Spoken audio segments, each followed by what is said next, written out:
A little bit of time out of your Monday.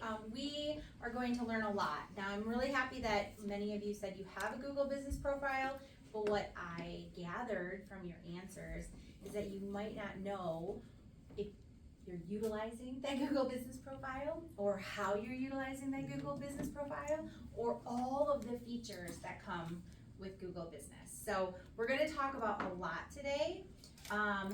We've decided to make this a little more interactive versus just you looking at slides. I'm actually going to run through some Google Business Profiles, and I did some research in advance of this class, and we're going to audit a few Google businesses here. So some of you and your businesses are going to be pulled up, and we're going to go through them. This is not for you to be like, oh my gosh, what am I doing wrong? But it's a service that you would normally pay for, that I'm going to walk you through how you can optimize your Google Business Profile so that you can attract customers and clients looking for the services and the products and the business that you offer.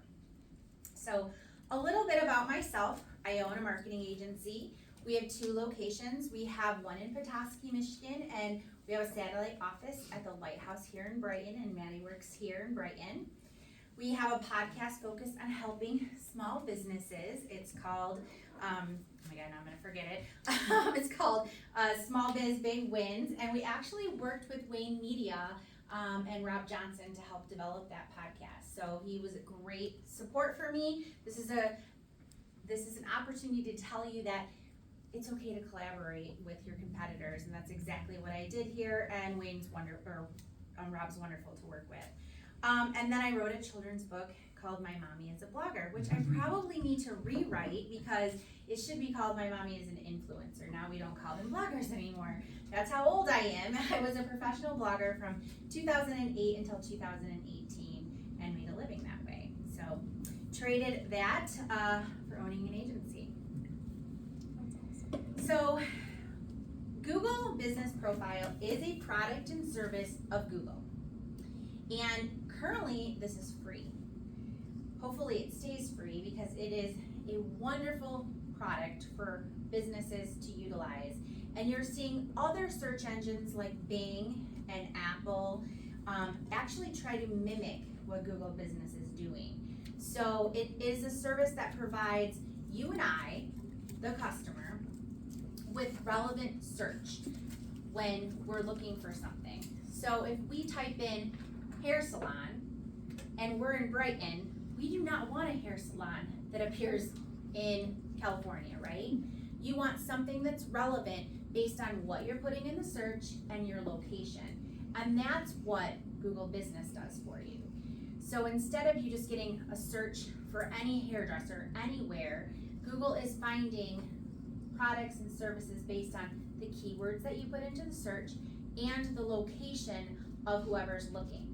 So if I ask everyone right now to pull up a restaurant, for example, based on your location or your past searches, you might get something different in your search because it is literally creating search results based on each individual.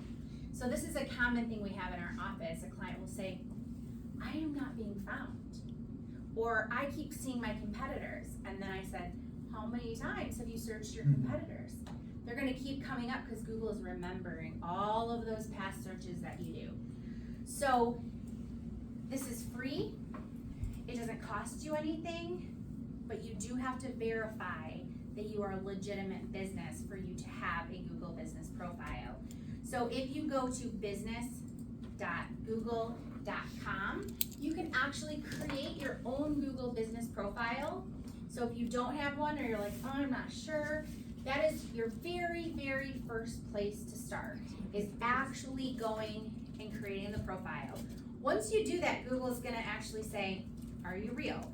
And to make sure you're real, they're going to do a few different things. They're going to ask you to validate yourself, and that's going to be by sending you a postcard to your address. 5 days later, the postcard will arrive, or some days it's 10, sometimes it's 15 days. They'll send you a postcard and you will put in that special code, or they'll actually make you do a video walkthrough of your business. This is a very thorough review where they actually want you to show your signage, you opening and shutting your door with your keys. They're verifying your legitimate business. they have to do this is because there's so many fake businesses out there that their job is to show what? Relevant search. So if they're showing fake businesses, are they doing a good job for you and I, the client? No. So their job is to validate you exist, you are real, so they don't send anybody to a fake business. They're up a uphill battle, right? Because there's a lot of scams out there. So their job is to really weed out the scams for you and I. And that is what Bing is trying to do now, and Apple's trying to do. They're trying to provide that same type of service.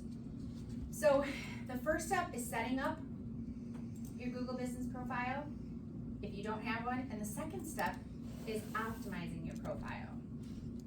One thing we see very commonly is a business come to us and say, I have Google, I'm good, but they haven't added any photos, they haven't answered their reviews, they haven't updated their hours.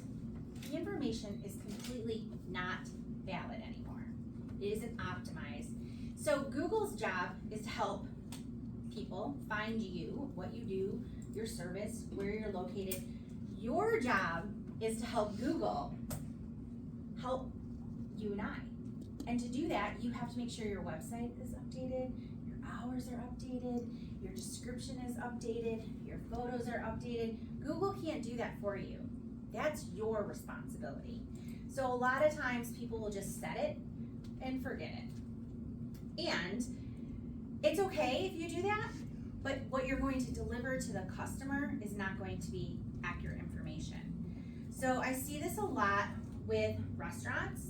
Restaurants will update menus, so their menu is really old and outdated. Someone comes in and they no longer have that appetizer. That drink is made by a bartender who's not here anymore. Or we see this a lot with hours for holidays. They don't update their hours, so you go to the restaurant, what happens? They're closed, you're upset, you leave a bad review. In fact, we had a client of ours who didn't communicate at all to us that their staff was sick and they were closing. They closed, they got a terrible review the next day. Had they just updated their hours, the customer never would have went to the business, wouldn't have left a bad review, etc. So there are a lot of features and things that people don't start to use and they don't update and they don't optimize their profile. That is your next step.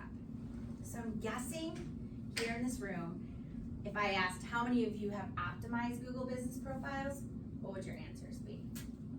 I don't know. Like, what does optimize means, right? Right? So we're going to talk a little bit about what that is and the different features of Google Business, and then how you can go in and optimize it yourself. And Google is always updating and creating new features, so it's important that you check back to your Google Business profile on a regular basis, because they're rolling things out in beta all the time that you might end up with a feature that someone else doesn't, because they're testing it out on you, and so you want to take advantage of that. So don't set it, don't forget it. It's kind of like social media and the fact that if you posted to Facebook on Monday, don't just not check again until next Monday. Like, you have to keep checking. Google Business is the same. There are a lot of things that you can update and optimize. Two features that we commonly do not see are people adding photos and people adding events and updates to their Google Business profile. How many of you knew that you could do this? Okay, great.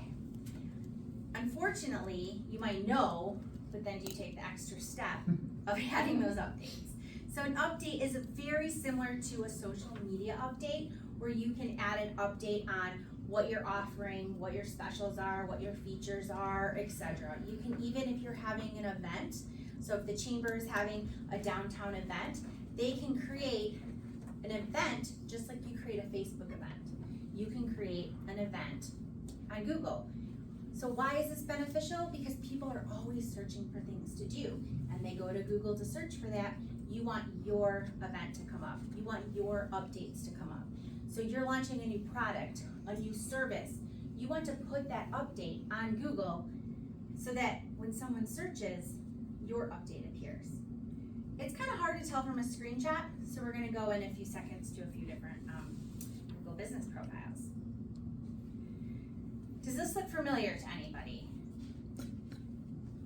Okay, so if you're shaking your head yes, that to me tells me that you've been in your Google Business profile, right? If I were teaching, I would give you a gold star, good job, but I didn't assign this as homework. But really what you want to do when you look, be familiar with this screen, because this is where you update your Google Business profile. This is where you edit your profile. This is where you read your reviews and you respond to your reviews. This is where you upload your photos. This is where you, if you choose to advertise, you can advertise. You can add your products, you can add your services. You can have frequently asked questions. How many of you actually use the question and answer section? This is something completely underutilized. So I'm going to show you actually how to use that, and then you can add an update and share reviews. Or share a link that people will go to and can leave you a review. Now I see restaurants do this often. They'll have a ton of reviews, but most businesses don't have a lot of Google reviews because they're not asking for them. So the important thing about Google reviews is it tells Google that you are a legitimate business. If Google sees that you are utilizing all of these features on your Google Business profile and you're getting reviews and you're replying to the reviews, it is a signal to Google that you're a legitimate business, that you're a relevant business, and then when someone searches, are they more likely to show you or your competitor that has no reviews? Or your competitor that created a Google Business profile and hasn't touched it in 2 years? Google is going to show your Google Business profile over your competitor. So this is one way to leverage your business above your competitor, is by actually utilizing all of these free features of Google Business. Now, if you pay someone, it's not free, obviously, and that's because they're using all these features all the time, and that takes time. But Google is not charging you. Hopefully they won't. I'm a little skeptical. I'm like, someday they're gonna start, because this is gold, right? But if you think about it, it is a service to them that we as business owners are providing this information because it makes their search engine be the best it can be. So I'm thinking that's why they're not charging, because it makes them a more reliable search engine than using Bing or DuckDuckGo or any other search engine, because everyone is using Google Business, or should be. So we're going to go through these features live. I'm gonna show you how to edit your profile. I'm gonna show you how to add photos. I'm gonna show you how to add